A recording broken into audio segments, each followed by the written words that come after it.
When we intend to engrave cups or other cylindrical objects, we require the assistance of a rotary attachment to facilitate the process.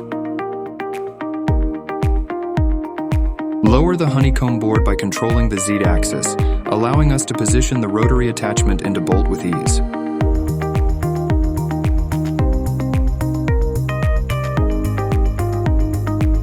Please note that there is an insertion socket here, specifically designed for connecting the rotary attachment to bolt. The rotary attachment tailored for bolt is capable of accommodating objects with varying outer diameters, with a maximum support capacity for objects up to 30 ounces in diameter.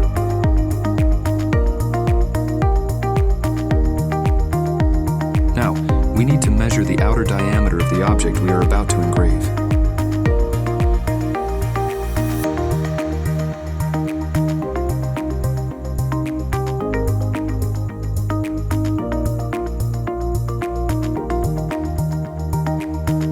Please note that there is a scale on the side of the rotary attachment, which can be used to adjust the angle of the support rod.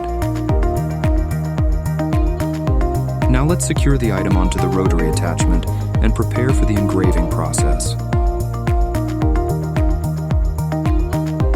Click here to enter the interface for adjusting the rotational parameters.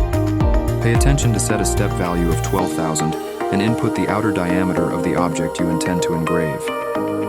Once all the settings are in place, let's return to the bolt. Use the U-axis to locate a suitable starting point. Don't forget that before we start engraving, we need to autofocus, position it correctly and preview the frame, and avoid any wrongdoings.